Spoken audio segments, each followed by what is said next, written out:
नमस्ते। Learn dance online channel में आप सभी का फिर एक बार स्वागत करती हूँ। देखिए, पिछले कई दिनों से हम नृत्य की कुछ बंदिशें जो है वो अलग अलग वीडियोस में हम सीख रहे हैं। हमने आमद सीखा, रंगमंच प्रणाम सीखा, उसके बाद में कुछ नटवरी तोड़ा, छोटे छोटे तोड़े टुकड़े आमद, इस तरीके की बंदिशें कुछ हमने सीखी हुई हैं। देखिए, कथक जो होता है वो दो विभागों में नाचा जाता है। जो पहला होता है वो होता है शुद्ध नर्तन और जो दूसरा होता है वो होता है अभिनय पक्ष। तो इन दोनों भी पक्ष में हमको समसमान तरीके से चलना पड़ता है और दोनों पे भी एक जो अच्छा नर्तक होता है वो दोनों पे भी उसकी कमांड रहती है। ऐसा नहीं होता है कि शुद्ध नर्तन आ गया है तो बस आप डांसर हो गए, या फिर अभिनय पक्ष आपको आ गया है तो आप बहुत अच्छे डांसर हो गए। एक अच्छे कथक नर्तक को दोनों ही पक्षों में संतुलन बनाए रखना पड़ता है। तो अभी तक हमने कथक की कुछ शुरुआती एकदम ही बेसिक जो बंदिशें है वो सीखी हुई है। अगर हमको अभिनय की ओर बढ़ना है तो अभिनय पक्ष में जो बारीक चीजें होती है वो हमको सीखनी पड़ेगी।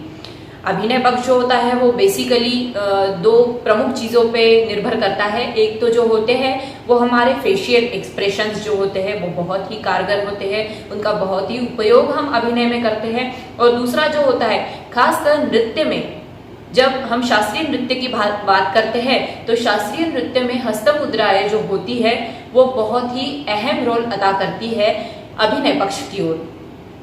तो जब हमें अभिनय पक्ष में अच्छा डांसर बनना होता है, हमें अभिनय पक्ष अच्छी तरीके से प्रस्तुत करना होता है, तो ये बात तो आ ही जाती है कि इनमें हस्त मुद्राएं जो होती है या हमारे शरीर की भाव भंगिमाएं जो होती है वो हमको सीखनी पड़ती है। तो हम आज से सीखेंगे हस्त मुद्राएं।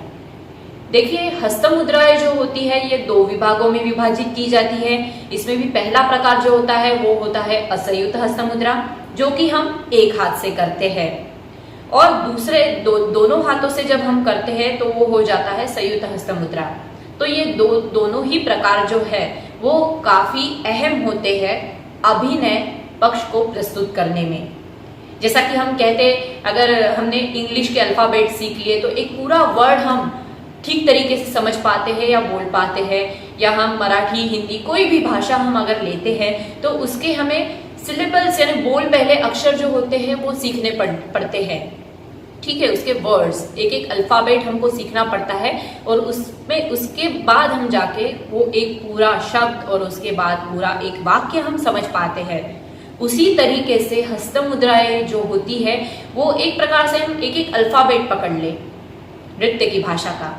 ठीक है, अगर एक एक अल्फाबेट हम ठीक तरीके से सीखते जाएंगे तो पूरा एक सिचुएशन जो होता है डांस का, या एक जो लाइन होती है अभिनय में प्रस्तुत की जाने वाली, वो हम ठीक तरीके से एक्सप्रेस कर पाएंगे। और अगर हम सही जगह सही हस्त मुद्रा का उपयोग करते हैं और सही पोजीशन या सही पोस्चर उसके साथ लेते हैं तो उसका एक अलग ही अर्थ निकलता है। ठीक है, तो इसलिए जो हस्त मुद्राएं होती है वो काफी अहम रोल अदा करती है जब हम अभिनय को प्रस्तुत करते हैं। तो आज हम इस वीडियो में सीखेंगे पहली 5 असंयुक्त हस्त मुद्राएं, और अगले वीडियो से हम सीखेंगे 10-10 असंयुक्त हस्त मुद्राएं हर एक वीडियो में। ठीक है, तो पहली 5 असंयुक्त हस्त मुद्राएं आज हम सीखेंगे। ये आपको ध्यान में रखना है कि असंयुक्त हस्त मुद्रा यानी एक हाथ से की जाने वाली हस्त मुद्राएं, और संयुक्त हस्त मुद्राएं यानी दोनों हाथ को मिलाकर की जाने वाली हस्त मुद्राएं। तो ठीक है, तो पहली 5 असंयुक्त हस्त मुद्राएं आज हम यहाँ पे सीखेंगे।